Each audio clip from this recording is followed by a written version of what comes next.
Hello again, everybody. Welcome back to everybody's favorite video series, Watch Your Professor Grade. We've got 6 new contestants today, and let's get to it. So the first volunteer here is trying to prove that the sum of two uniformly continuous functions on a common domain is uniformly continuous. All right, let's see what they did. They said let f and g be functions from D to R. Okay, so fg go from D to R, be uniformly continuous functions. Let epsilon be greater than 0 and x and y be in D.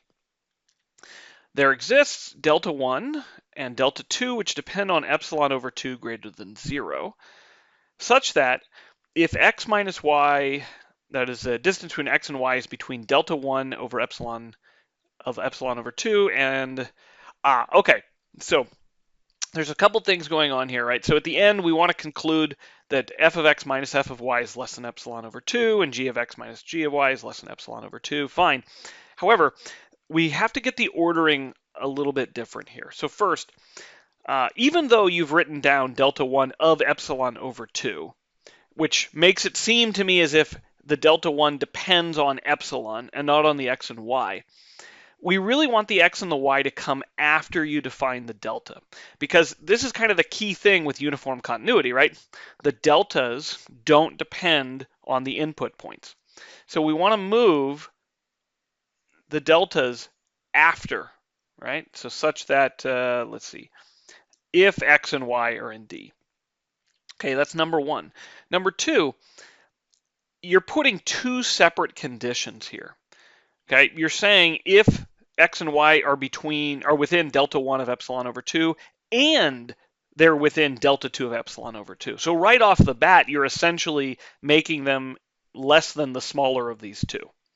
But what we really want is to have these kind of separate. So if x and y are in D and x and y are within delta 1, then f of x minus f of y is less than epsilon over 2. And if x minus y is less than delta 2 of epsilon over 2, then g of x and g of y are within epsilon over 2. So you kind of have to split this up, because as it stands right now, you're going a little too far with the definition, okay, and with condensing things. Okay, now you say let delta of epsilon be the minimum of delta 1 of epsilon.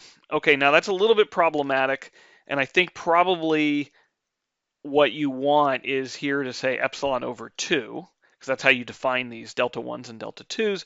And you probably don't even need to write a delta here, right? At this point, it's okay. By the triangle inequality, okay, the difference between f of x, g of x. Well, if you're going to use the parentheses here, it's kind of nice to put them here too. Then it makes it really obvious. Is bounded by, okay, just a little bit of rearranging here, and use the triangle inequality. And then you can use it's less than the sum of the epsilons over 2. Okay, therefore the sum. Yeah, okay. So this is going to be fine. We just want to adjust a little bit the order in which we did all this phrasing. Okay, but otherwise it's a very solid proof. All right, let's go to number 2. We're going to use the intermediate value theorem to prove that every polynomial of degree 3 has a root. All right, a third degree polynomial takes the form f of x equals, okay, stuff. Note for all a and r, f of x is continuous. Okay, so this is confusing. I'm wondering if you meant this a to be an x, because presumably this a is not supposed to be the same as that a. Yeah, that's probably what you're thinking. Okay, okay, well, we know that polynomials are continuous functions. We proved that in class. So we'll see where we're going to use that. All right, in which case, you actually don't need to say it even element by element. You could just say f is continuous. Consider the case where a is positive. Okay, fine. We see that okay, so this is probably a true statement, but it requires justification. All right, so this is probably something that you were told was true back when you were in high school or something. Oh yeah, if you take a cubic that has a positive leading coefficient, then as you go to infinity, that function will go to infinity. But man, in this class, we got to prove those sort of things. Okay, meaning there exists some y less than 0 whose f image is less than 0. Okay, so that f needs to be in math mode. Now, using this y is maybe a little bit of a misstep in terms of notation, because like it wouldn't be outrageous if you started writing y equals f of x, right? So using y as an input variable maybe is a little bit confusing. Okay, so maybe consider changing this y. Whose f image is less than 0 and z greater than 0, whose f image, again, f in math mode, is greater than 0. Okay, so you're basically saying I have some positive output and some negative output. Allow f, I'm not sure what you mean by allow here. Maybe you're thinking about restricting f to this interval. But I'm not sure. By the intermediate value theorem, there exists some W1, okay, such that between y and z, such that W1 is equal to 0, showing a root exists when a is positive. Okay, now you said now consider, okay, well that's actually one of our little rules, okay. I politely ask you in 19 to stop telling me to consider things. Okay, we see that, okay, and it looks like what you're doing is the exact same proof, right? Just where you change one of these to from an infinity to a minus infinity or vice versa. When that happens, you should absolutely consider that there is an easier way to see this, all right? So let's say I know that my f of x is equal to, I don't know, negative 4x cubed plus blah, blah, blah. Okay, so that's supposed to be a 3, but Adobe gets rid of it. Okay, so I have negative 4x cubed plus blah, blah, blah. It's got this negative coefficient, and I would like to show that there's a root. But what I could do is immediately now write down negative f, and negative f of x would be 4x cubed plus blah, blah, blah. And because you just showed in part 1 that if you have a third degree polynomial with a leading coefficient which is positive, then it has a root, this implies negative f has a root, say W2, right? Using your notation from here. Okay, so what does that mean, right? So that means that negative f of W2 equals 0. But now multiply by negative 1, and you get that f of W2 is equal to 0, which tells you that W2 is a root of f. So in fact, we don't need to do the exact same proof or almost the exact same proof again. We can actually utilize the first part. In fact, what you might even want to do is just say from the beginning, if f has a root, then negative f has a root. Therefore, without loss of generality, we may assume that a is greater than 0. Okay, so let's see you fix this up a little bit, and let's move on to the third proof.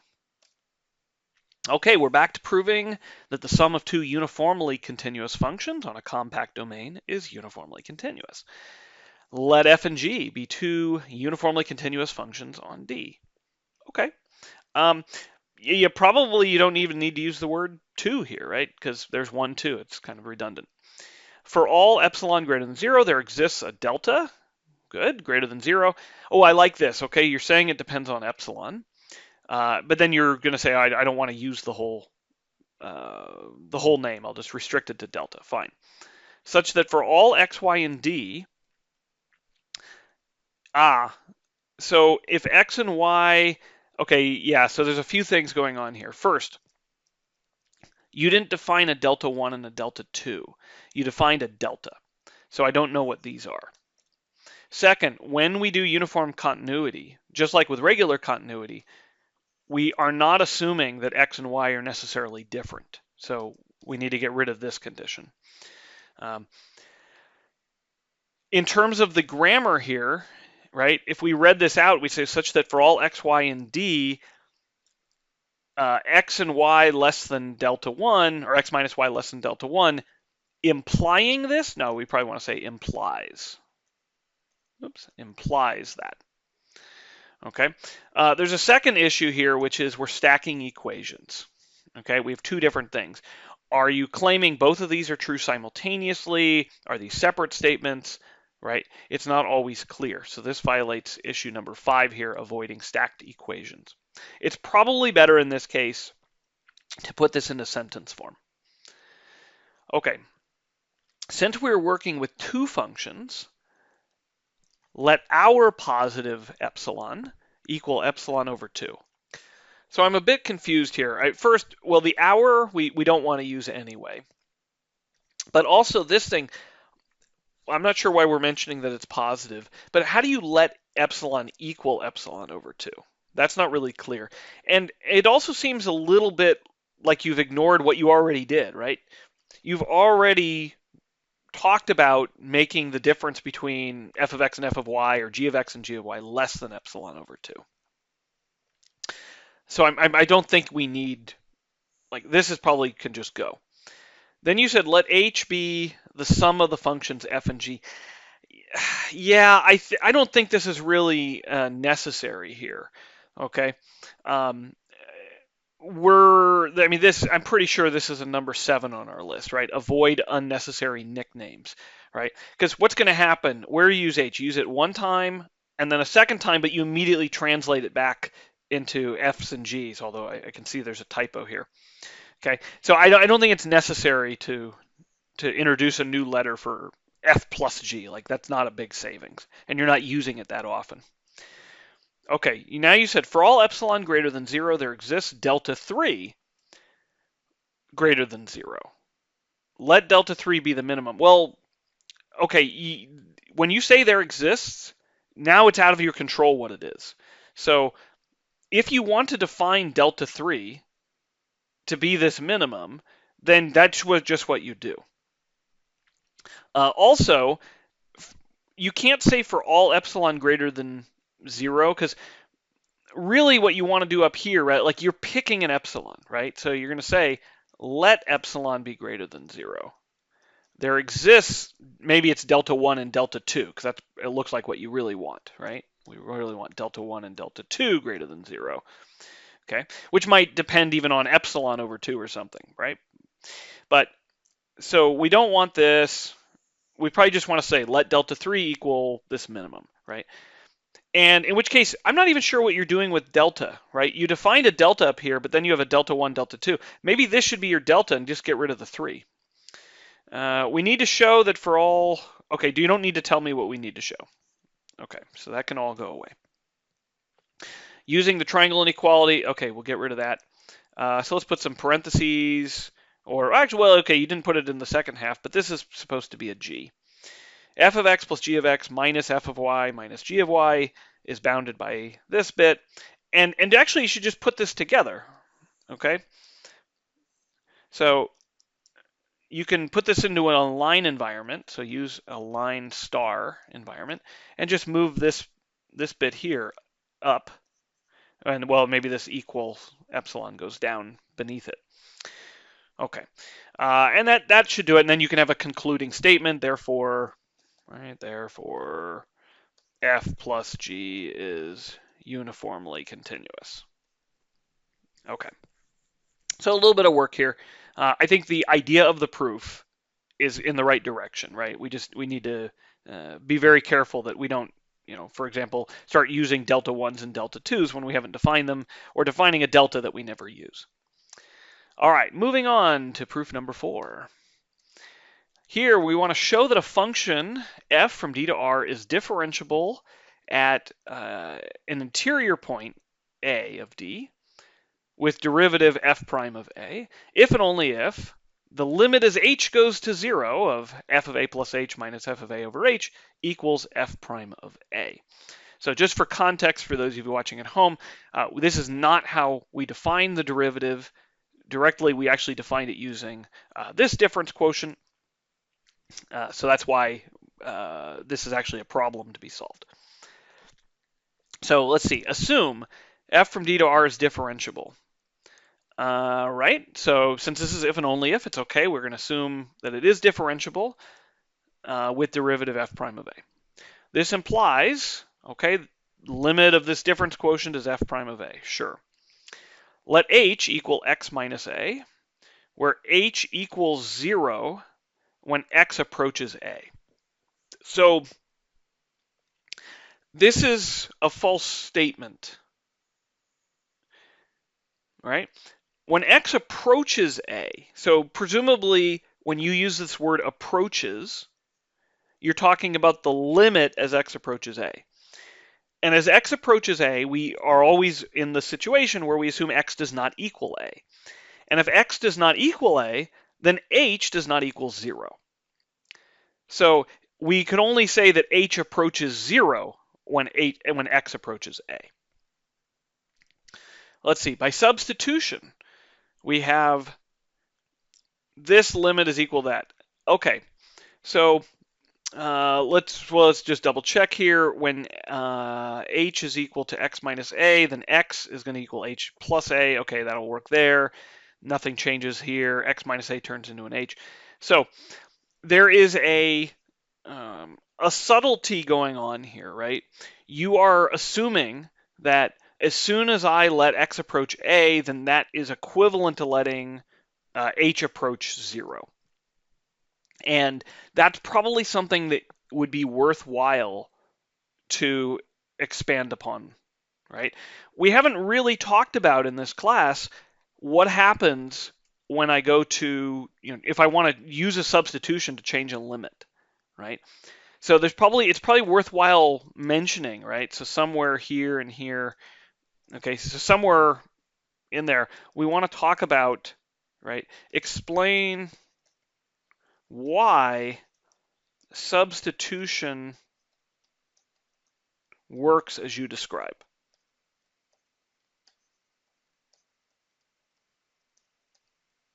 Okay, so generally then, right, what are we talking about?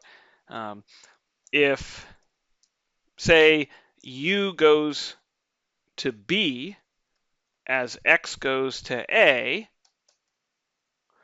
then the limit as x goes to a of f of x equals the limit as u goes to b of f of u. Okay, that's what you're claiming. All right.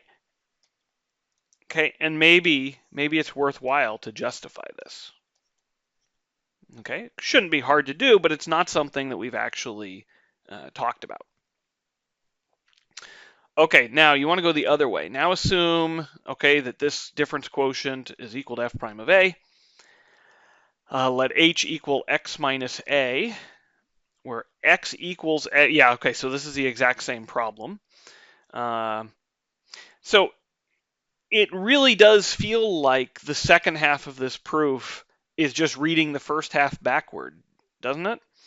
And if that's the case, then perhaps consider rewriting this as just a bunch of equivalences, right? That is, okay, this is equivalent to that, this is equivalent to that, this is equivalent to that. Because if you could do that, right? So if you can say, oh, statement P is equivalent to Q, and statement Q is equivalent to R, and statement R is equivalent to S, then you know that P is equivalent to S. And you don't have to show that, okay, now P implies S and now S implies P, because you've done it, right, piecemeal along the way. And that seems possible here. Okay, so let's move on to proof number 5. Okay, again, we're back to proving the sum of two uniformly continuous functions on a common domain is uniformly continuous. Let epsilon be greater than 0. Since f, okay, I don't know what f is uniformly continuous on D, there exists a delta 1 greater than 0, such that if xy is in D and x and y are within delta 1, then this. Okay, so yeah, same thing. So you need to introduce f and g first. All right? You're saying since they are uniformly continuous, you haven't introduced them. I don't know they're uniformly continuous. Okay, so you have the same statement here. Fine. Okay, this min, which is mathematically fine, but right, this is our homework issue number 16, right? We want to use the /min. That'll put that into upright mode. Okay, so if x, y are in D and x and y are within delta, then by the triangle inequality, there's a little extra spacing here, and I'm not sure why. So you might want to check that. Let's see. The difference between these is equal to this difference. Yep, which is equal to that. Yeah, you probably could skip one of these lines, right? But it's not terrible that you have both, but you probably don't need both. Bounded by this is less than that. Okay, that's fine. It's probably better to put the extra new line in here. Okay, so do a new line. Move this down, right, down below. Yeah, typically, you don't really necessarily have to put this equals epsilon on its own line. That could be a bit overkill. But this probably you want to have on its own line. Therefore, the sum, blah, blah, blah, is, yeah, okay. So the big issue with this one, right, we absolutely need to introduce the notation that we're using at the beginning of the proof. Okay, otherwise solid. All right, let's see the last one. Okay, same problem. Suppose f and g are both uniformly continuous on D. D needs to go into math mode. This implies that for all epsilon greater than 0 and for all x, y, and D, there exists, okay, we'll call it delta f and delta g that depend on epsilon, such that, nope, we do not do this in our formal writing, all right? So this comes from our issue. Let's see, there's number 20, okay? So we're not going... I should put that in the middle. You can do both of them. 20, up, down, right. So if you want to use the word implies, that's fine. You also could just do this in paragraph mode. That would be fine too. Okay. Now it can be a little bit confusing when you say delta f of epsilon, but then make it so that the difference is less than epsilon over 2. So you might consider making this epsilon over 2 as an indicator. It's not a mathematical problem, it's more of a presentation question. Okay, such that this happens. And then you said by the inspired choice theorem. Okay, and well, I'm not really sure why you need to say this is less than epsilon. I don't think you're going to use that. And the inspired choice theorem, that wouldn't actually get applied here. So that's just a useless statement, and we can put up a period here. Yep, okay, same issue as we had in one of the other ones. There's no need to introduce this new nickname, okay, this h. Okay, we can just use f of x. You just make the proof longer by introducing h, not shorter. Okay, it's true that this is going to be an equality regardless of how you choose your delta h. Still, though, it breaks up the flow a bit here. So I would take this.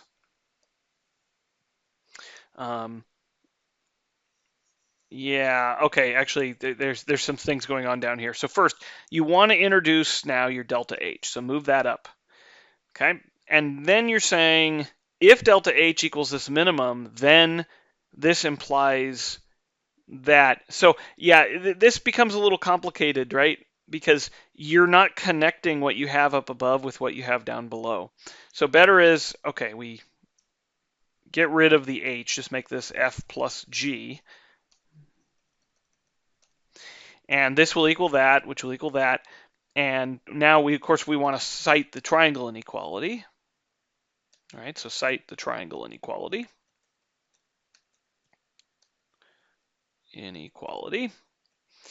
Okay, and let's just move this stuff up into this align environment. And of course, this bit here needs to come up as well. So before we say this, it follows that business, right? We're getting rid of that. We want that, well, first we need to say that x and y are in D and that this condition holds, right? So x, y, and D as well. We need to insert that. Okay, so we can put this all together. Therefore, the sum of f and g, okay, so f, g, those need to be in math mode as with D. Okay, so I think what you have here is all the right puzzle pieces. They're just sort of out of order from what they need to be. Okay, so, but I think this should be an easy thing to fix. All right, well, that's all for now. We will see you all next time.